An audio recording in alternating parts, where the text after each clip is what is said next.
Hello friends, कैसे हैं आप सब। उम्मीद है अच्छे होंगे। तो आज की वीडियो में हम इग्नू के स्टूडेंट IBO जिनका सब्जेक्ट कोड है, मैंने इसमें पिछली वीडियो में यूनिट 4 पढ़ा दिया था, वेयर हाउसिंग माल गोदाम हिंदी में, यानी हिंदी वालों को के लिए पढ़ा रहा हूँ माल गोदाम। और आज की वीडियो में हम स्टॉक प्रबंधन और ऑर्डर निपटान यानी inventory management and order handling हम यूनिट 5 पढ़ेंगे। और इनके अंदर क्या पढ़ेंगे, इसके अंदर पढ़ेंगे क्वेश्चन आंसर। ठीक है, क्वेश्चन हम समझेंगे क्या है नहीं है।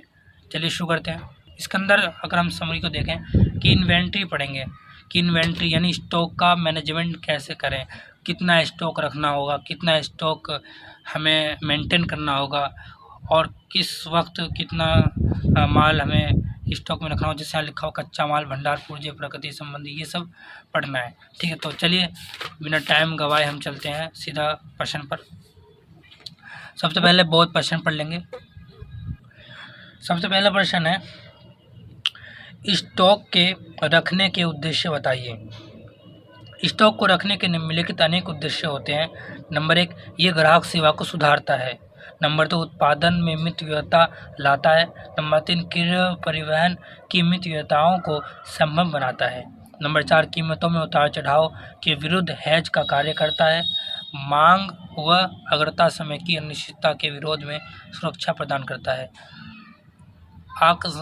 आकस्मिकताओं का सामना करने में मदद करता है। प्रश्न 2, इन दोनों स्टॉकों में वृद्धि करने वाले किन्हीं 3 कारकों को बताइए। उत्तर पढ़ते हैं। स्टॉक में वृद्धि के 3 कारक निम्नलिखित है। लंबा उत्पादन चक्र, दूसरा उत्पाद विविधीकरण, तीसरा है मितव्ययी ऑर्डर मात्रा।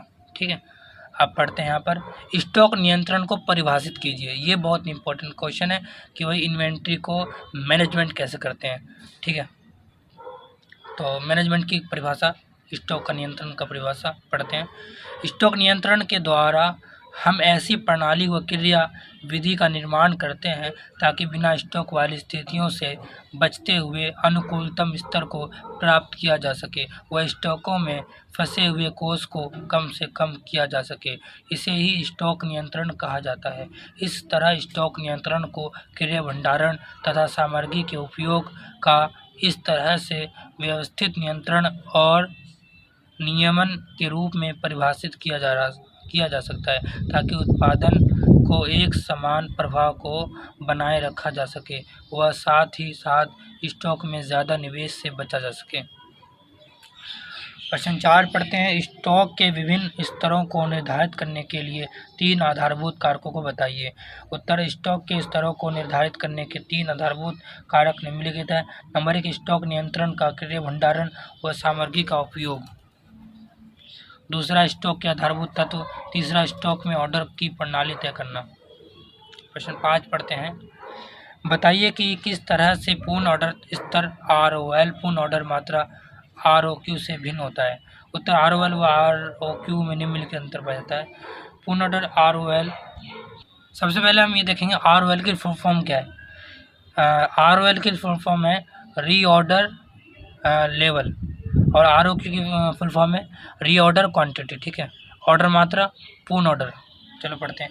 ये स्टॉक का वह स्तर होता है जिस पर नया ऑर्डर प्रदान किया जाता है। ये माल की वह मात्रा होती है जिसके लिए एक समय में वास्तविक ऑर्डर प्रदान किया जाता है।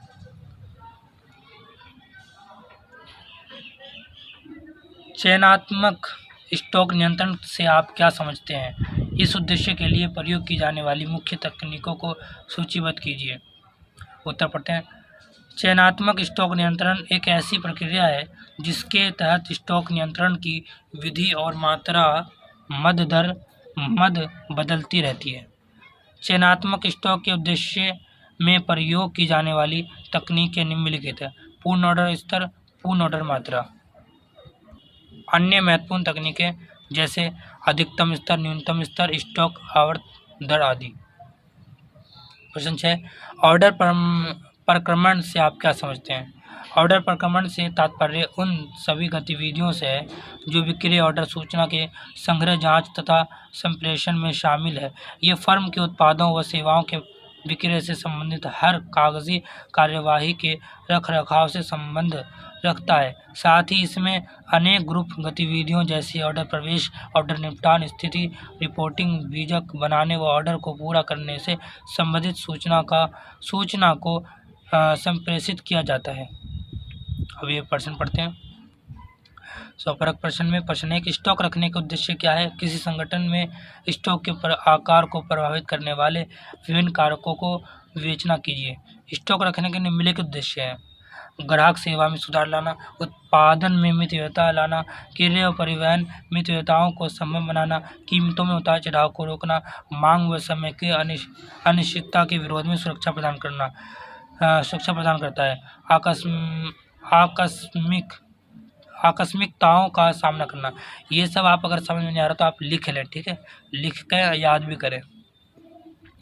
संगठन में स्टॉक के आकार को प्रभावित करने वाले कारक। संगठन में स्टॉक के आकार को प्रभावित करने वाले कारक निम्नलिखित है। नंबर 1, कच्चा माल को घटक। स्टॉक का आकार निर्धारित करने के लिए नंबर 1, आकस्मिकता समय, लीड टाइम, अथवा वह समय जो वस्तु क्रय को निर्णय करने के लिए वस्तु के वितरण के मध्य लगता है। अग्रता समय के 2 भाग होते हैं: प्रशासनिक अथवा आंतरिक अग्रता समय जो कंपनी में ओदश देने के लिए लगता है, जिसमें कोटेशन की मांग करने में लगा समय, कोटेशन की तुलना व पूछताछ करना, जहां आवश्यकता हो वहां सौदेबाजी करना, समुचित विभाग से अनुमति प्राप्त करना आदि सम्मिलित है। पूर्तिकर्ता का अग्रता समय अथवा पूर्तिकर्ता के पास आदेश पहुंचने के समय को लेकर उसके द्वारा वस्तु के वितरण का समय। दूसरा है सामग्री का वार्षिक उपभोग व मांग में मौसमी अथवा अन्य कारणों से उतार चढ़ाव। नंबर 3 है पूर्तिकर्ताओं की विश्वसनीयता। नंबर 4 है भंडारण स्थान की उपलब्धता। नंबर 5 है उपलब्ध पूंजी की मात्रा। नंबर 6 है सरकारी नीति विशेषत आयात से संबंधित तथा इसमें भी अधिक निर्देशित आयात की दशा में। नंबर 7 है प्राप्ति की लागत। नंबर 8 है भंडारण की लागत। नंबर 9 है पूर्तिकर्ता द्वारा निर्धारित न्यूनतम आदेश की मात्रा। अब नंबर 2 पढ़ते हैं इसमें तैयार माल, फिनिश्ड गुड्स पढ़ते हैं। तैयार माल के स्टॉक को निम्नलिखित कारक को प्रभावित करता है: विक्रय का सही पूर्वानुमान, किफ़ायती लाट आकार का उत्पादन जो विक्रय आवश्यकताओं से अधिक हो सकता है। नंबर 3 पढ़ते हैं उपलब्ध भंडारण स्थान। प्रश्न 2, स्टॉक नियंत्रण से आप क्या समझते हैं? इसके उद्देश्यों को लिखिए। उत्तर है स्टॉक नियंत्रण के अंतर्गत स्टॉक नियंत्रण का कार्य भंडारण तथा सामग्री के उपयोग का इस प्रकार से व्यवस्थित नियंत्रण व नियमन किया जाता है जिससे कि उत्पादन के प्रभावों को उचित रूप से बनाया जाए व स्टॉकों से अत्यधिक निवेश से बचा जा सके। स्टॉक नियंत्रण के उद्देश्य निम्नलिखित है: न्यून स्टॉक की स्थिति से बचाव करना। नंबर 2, अत्यधिक स्टॉक की स्थिति से बचना। नंबर 3 है क्रय करने की मितव्ययता प्राप्त करना। नंबर 4 है स्टॉक की हानि को न्यूनतम करना। नंबर 5 है स्टॉक की सूचनाओं को समय से प्रसार सुनिश्चित करना। प्रश्न 3 पढ़ते हैं इसमें इन शब्दों की व्याख्या करें। स्टॉक का उच्चतम स्तर, न्यूनतम स्तर और पूर्ण ऑर्डर स्तर। इन स्तरों के निर्यात करने के दौरान ध्यान रखने वाले मुख्य कारक कौन कौन से होते हैं? स्टॉक का उच्चतम स्तर स्टॉक के द्वारा मूलभूत उपागम को उचित पूर्ण स्तर पर स्थापित किया जाता है। स्टॉक का उच्चतम स्तर यह बताता है कि स्टॉक की पूर्ण पूर्ति किस तरह की जाती है। यह अग्रता समय तथा सुरक्षित सीमा के दौरान अधिकतम संभव उपभोग को बताता है। इस स्तर तक पहुंचने हेतु अक्सर उपयोग किया जाने वाला सूत्र निम्नलिखित है: अधिकतम उपभोग दर मल्टीप्लाई अधिकतम अग्रता समय प्लस सुरक्षा सीमा। स्टॉक का न्यूनतम स्तर, स्टॉक का न्यूनतम, ये फॉर्मूला याद कर लें, ठीक है। अगर आप इस फॉर्मूले को नहीं लिखेंगे तो नंबर कम मिलेंगे। स्टॉक का न्यूनतम स्तर, स्टॉक का न्यूनतम स्तर ये बताता है कि एक निश्चित अंतराल ऑर्डर प्रणाली को किस प्रकार दर्शाया जाता है। इस प्रणाली के अंतर्गत 2 ऑर्डर के मध्य के समय को देखा जाता है तथा ये देखा जाता है कि किस अंतराल में स्टॉक को किस प्रकार से संरक्षित किया जा सकता है। पूर्ण ऑर्डर स्तर यानी रीऑर्डर स्तर है ना। जब स्टॉक ग्राहक, उपभोक्ता तथा बिक्री केंद्रों में समाप्त हो जाता है तो इसे पूर्ण ऑर्डर स्तर तक पहुंचाकर ऑर्डर तैयार किया जाता है। वह इन केंद्रों तक भेजा जाता है। इस तरह के निर्यात के दौरान ध्यान देने वाले मुख्य कारक, इन तीनों स्तरों के निर्यात के दौरान निम्नलिखित कारक पर ध्यान जाना अति अनिवार्य है। ये सब ना आप उतार लिया करें, ठीक है। और मेरी आवाज़ ना सुनकर आप उतारें तो आगे बढ़ा सकते हैं वीडियो को और पढ़ सकते हैं खुद से भी। नंबर 1, स्टॉक में फंसी पूंजी व ब्याज। नंबर 2, देय कर। नंबर 3, बीमा परिस्थितियाँ। नंबर 4, किराया प्रक्रिया। नंबर 5, क्षय या खराब होना। नंबर 6, श्रम लागत या उपरिव्यय। प्रश्न 4 पढ़ते हैं। व्याख्या कीजिए कि ऐसा क्यों होता है। ये व्याख्या करना है इसमें कि ऐसा क्या क्यों होता है। उच्च स्तर की उपभोक्ता सेवा की व्यवस्था करने पर स्टॉक लागत बढ़ती है। ख, अधिक ऑर्डर दिए जाने के दौरान स्टॉक की लागत बढ़ती है। ग, अधिशुद्ध पूर्वानुमान स्टॉक की लागतों को घटाता है। नंबर घ, ऑर्डर प्रक्रमण लागतें और स्टॉक वाहन लागतें आपस में संघर्ष करती है। आड़ा है, प्रतिवर्ष कम बार ऑर्डर देकर वार्षिक स्टॉक में नहीं, आउट ऑफ स्टॉक लागतों को कम किया जा सकता है। आइए इनके बारे में पढ़ते हैं।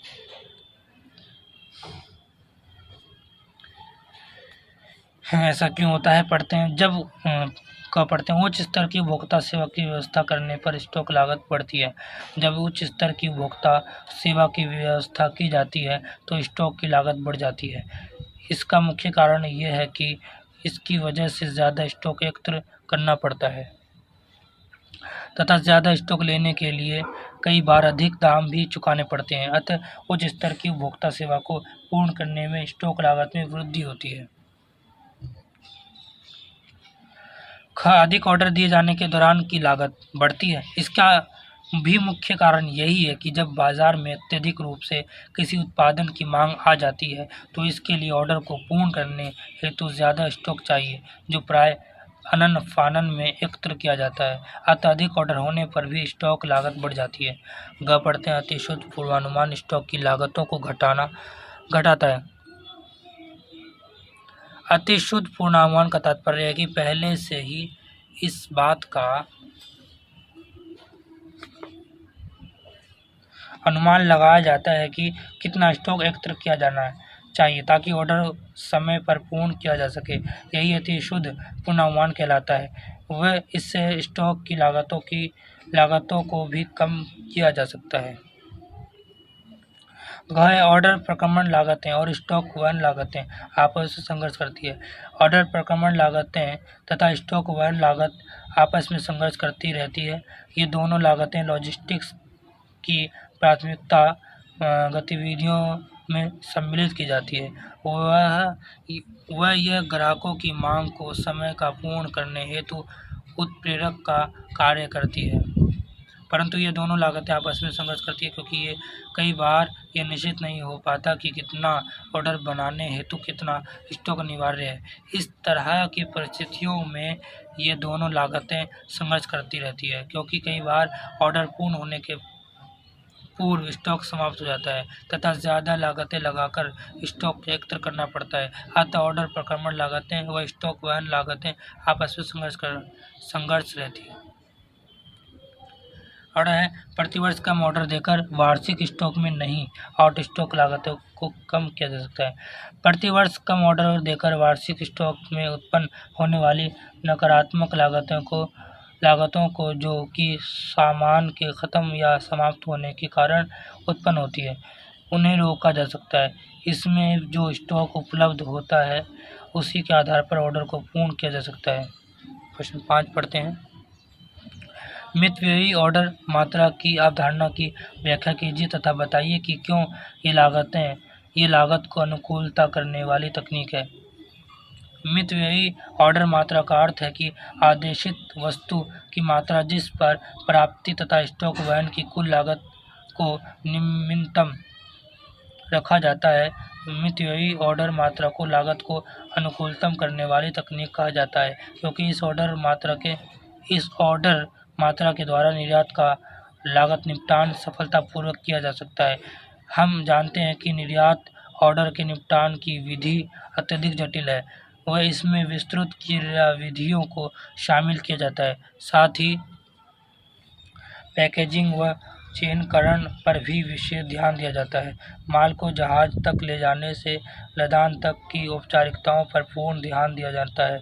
अतः इस लागत को अनुकूलतम करने वाली तकनीकी कहा जाता है। ये प्रश्न 6 पढ़ते हैं। स्टॉक के पूर्ण पूर्ति के उपयोग के लिए सतत समीक्षा प्रणाली और आवधिक समीक्षा का वर्णन कीजिए। स्टॉक पूर्ण पूर्ति के उपभोग हेतु दो विधियों का प्रयोग किया जाता है। नंबर 1 सतत समीक्षा प्रणाली, नंबर 2 आवधिक समीक्षा प्रणाली। नंबर 1 सतत समीक्षा प्रणाली। इस प्रणाली के अंतर्गत जब स्टॉक पूर्ण ऑर्डर तक पहुंच जाता है तो पूर्व निर्धारित मात्रा का नया ऑर्डर दिया जाता है। नंबर 2 आवधिक समीक्षा प्रणाली। इस प्रणाली के अंतर्गत दो ऑर्डर के बीच निश्चित अंतराल रखा जाता है। वो ऑर्डर की मात्रा वास्तविक आवश्यकता के अनुसार ही निश्चित की जाती है। अतः स्टॉक के पूर्ण पूर्ति उपयोग हेतु सतत व अधिक समीक्षा प्रणाली को महत्वपूर्ण माना जाता है। प्रश्न 7 पढ़ते हैं। चयनात्मक स्टॉक नियंत्रण क्या है? इस प्रसंग में ABC तकनीक विश्लेषण की विवेचना कीजिए। उत्तर है चयनात्मक स्टॉक नियंत्रण एक ऐसी प्रक्रिया है जिसके तहत स्टॉक नियंत्रण की विधि और मात्रा मद दर मद बदलती रहती है। ABC तकनीकी विश्लेषण। ABC तकनीक स्टॉक नियंत्रण की आधार तकनीकी है तथा ये ABC है ना, ये इम्पोर्टेंट क्वेश्चन है, आप इसे उतार लें। ठीक है, वीडियो रोक कर उतार सकते हैं। ABC तकनीक विश्लेषण। ABC तकनीक स्टॉक नियंत्रण की आधार तकनीकी है तथा इसे प्रस्थान बिंदु कहा जाता है। ABC विश्लेषण को सामग्री प्रबंधन के सभी पक्षों जैसे क्रय, प्राप्ति व निरीक्षण, स्टोर कीपिंग तथा स्टोर निर्गमन, बिलों का परीक्षण, स्टॉक नियंत्रण व मूल्य विश्लेषण आदि में प्रयोग किया जाता है। यदि समस्त स्टोर मदों का विश्लेषण किया जाए जिसमें संपूर्ण स्टॉक को रुपये में प्रदर्शित किया गया है तो हम देखेंगे कि लगभग 10% मदें कुल वार्षिक उपभोग लागत के लिए उत्तरदायी होती है। 20% मदें 15% वार्षिक उपभोग लागत के लिए उत्तरदायी होती है, जबकि 75% मदें मात्र 5% लागत के लिए उत्तरदायी होती है। कम संख्या वाली उच्च उपभोग मूल्य में मदें ए मदें कहलाती हैं। मध्यम उपभोग मूल्य मदों बी मदें कहलाती है, जबकि बड़ी संख्या में मदें जिनका उपभोग मूल्य निम्न होता है सी मदें कहलाती है। स्पष्ट समझ लेना चाहिए कि ABC विश्लेषण मद की इकाई लागत पर निर्भर नहीं करता, अपितु मात्र उसके वार्षिक भोग या आवर्त पर निर्भर करता है। तथापि यह मद के महत्व पर निर्भर नहीं करता। सारांश कहा जा सकता है ए मदों को नियंत्रित करने में लगने वाला समय, प्रयास व व्यय जो प्रतिफल देगा वह सी मदों को नियंत्रित करने से प्राप्ति प्रतिफल से ऊंचा होगा। इसमें ABC विश्लेषण का उद्देश्य स्पष्ट हो जाता है। यह वार्षिक उपभोग मूल्य की दृष्टि से यह मदों की उस बड़ी संख्या में से कुछ महत्वपूर्ण मदों को अलग करता है जिनका वार्षिक उपभोग मूल्य बहुत ही कम है। ऐसा क्यों किया गया है ये बताना सरल है। बिना व्यवस्थित विश्लेषण के सभी मदों पर कुछ कम अथवा अधिक समान रूप से ध्यान दिया जाएगा। परिणात्मक नियंत्रण अनावश्यक रूप से महंगा हो जाएगा तथा वह कार्यकुशल भी नहीं रह पाएगा। ABC विश्लेषण चयनात्मक स्टॉक नियंत्रण प्रस्तुत करता है। इसमें ए मदों पर अधिकतम बी मदों पर यथा योग्य ध्यान दिया जाएगा, जबकि सी मदों पर ध्यान को दैनिक कार्यविधियों तक कम किया जा सकता है। ए मदें जिनके संबंध में अधिकतम कार्य करना होता है, किंतु यदि हम स्टॉक स्तर कम करें तो ये सर्वोत्कृष्ट परिणाम देते हैं। ये सब प्रश्न आप उतार लें और उतार कर याद करें। ठीक है, प्रश्न 8 पढ़ते हैं और ये प्रश्न 8 हमारा आखिरी प्रश्न है। ऑर्डर प्रक्रमण को प्राथमिकता लॉजिस्टिक्स किया कहाँ गया है? दोबारा पढ़ते हैं। ऑर्डर प्रक्रमण को प्राथमिक लॉजिस्टिक्स क्रिया कहा गया है यदि वह प्रभावशाली रूप से उपभोक्ता सेवा का प्रबंधन करता है तो प्रत्येक लॉजिस्टिक्स को इसमें सम्मिलित जिन उप क्रियाओं की जानकारी रखनी चाहिए उनका वर्णन कीजिए। उत्तर पढ़ते हैं। ऑर्डर प्रक्रमण को प्राथमिकता लॉजिस्टिक्स की क्रिया कहा जाता है क्योंकि इसमें जो परिवहन तथा स्टॉक प्रबंधन किए जाते हैं वह लॉजिस्टिक्स की प्राथमिक गतिविधि में गिने जाते हैं। यह ग्राहकों की ज़रूरी मांग को समय पर पूर्ण करने के लिए एक उत्प्रेरक का काम करते हैं क्योंकि तीव्र तथा उचित ऑर्डर प्रक्रमण लॉजिस्टिक्स प्रणाली में ऑर्डर अनुक्रिया समय को घटाती है। वह वस्तुओं के प्रवाह की सुगमता प्रदान करती है, साथ ही यह ग्राहक को अंत प्राप्त होने वाली सेवाओं के स्तर हेतु भी महत्वपूर्ण है। ऑर्डर प्रक्रमण का तात्पर्य यहाँ उन गतिविधियों से लगाया जाता है जो विक्रय ऑर्डर सूचना के संग्रह तथा जांच संप्रेषण में शामिल होती है। ये फर्म के उत्पाद व सेवाओं के विक्रय से संबंधित कागजी कार्यवाहियों के रखरखाव से संबंधित है। इसमें उन अनेक उप गतिविधियाँ जैसे कि ऑर्डर प्रवेश, ऑर्डर निपटान, स्थिति रिपोर्टिंग, बीजक बनाना तथा ऑर्डर पूर्ण करने से संबंधित सूचना के संप्रेषण को सम्मिलित किया जाता है। ऑर्डर एंट्री, ऑर्डर प्रवेश, ठीक है। ऑर्डर प्रवेश का अर्थ उन गतिविधियों से है जिनमें ग्राहक व आपूर्तिकर्ता संगठन आमने सामने होते हैं। इसका उद्देश्य न्यूनतम लागत पर गति अधिकतम करना है।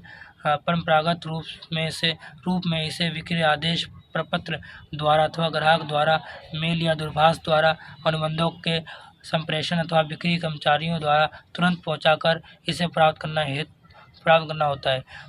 किंतु वर्तमान में आधुनिक इलेक्ट्रॉनिक विधियों ने कई संगठनों में ऑर्डर प्रवेश के क्षेत्र में क्रांति सी ला दी है।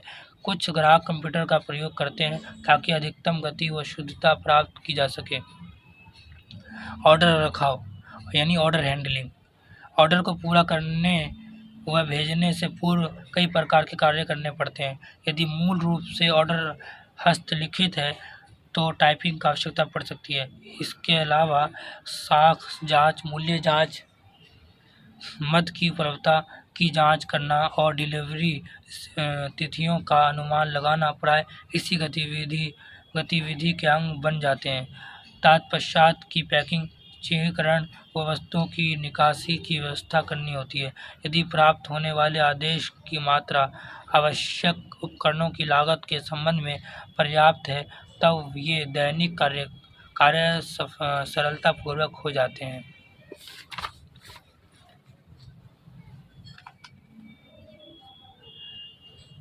ऑर्डर स्थिति रिपोर्टिंग, ऑर्डर स्टेटस रिपोर्टिंग, यदि आदेश की पूर्ति में कुछ समय शेष है तो कुछ फर्में ये सोचती है कि ग्राहकों को उसके आदेश की स्थिति के बारे में बता दिया जाए। इसमें इस तथ्य की पुष्टि कर दी जाती है और बताया जाता है कि आदेश कब तक पूरा हो जाएगा। बीजक बनाना, इनवॉइसिंग, कभी कभी आदेश प्रक्रमण कर्मचारी ग्राहकों के बिल बनाने में सम्मिलित हो जाते हैं ताकि कंपनी को प्रशासनिक सुविधा हो। ये गतिविधि सामान्यतः आदेश चक्र की लंबाई को प्रभावित नहीं करती। पूरा करने संबंधी सूचना का संप्रेषण करना, जब समस्त औपचारिकताएं पूरी कर ली जाती है व वस्तुओं की निकासी हो चुकी है, जब संगठन को आदेश की पूर्ति का संप्रेषण करना होता है तथा बीजक के साथ अन्य आवश्यक दस्तावेजों को भेजना होता है ताकि जिससे ग्राहक वस्तु की डिलीवरी प्राप्त करने भुगतान कर सकते। प्रश्न 9 या आखिरी प्रश्न हमारा, निर्यात ऑर्डर से निपटान के दौरान जिन चरणों से होकर गुजरना होता है उनका संक्षेप में वर्णन कीजिए। निर्यात ऑर्डर का निपटान एक अत्यंत ही जटिल प्रक्रिया है तथा इसमें लदान के पूर्व, लदान के समय व लदान के बाद के चरणों में अनेक प्रकार की कानूनी औपचारिकताओं का पूर्ण करना होता है। इसके विभिन्न चरणों में निम्नलिखित तथ्यों को देखा जाता है। लदान पूर्व लदान के समय व बाद की प्रक्रिया, कंटेनरीकरण की प्रक्रिया, चिह्नीकरण की प्रक्रिया, पैकिंग की प्रक्रिया, परिवहन का तरीका।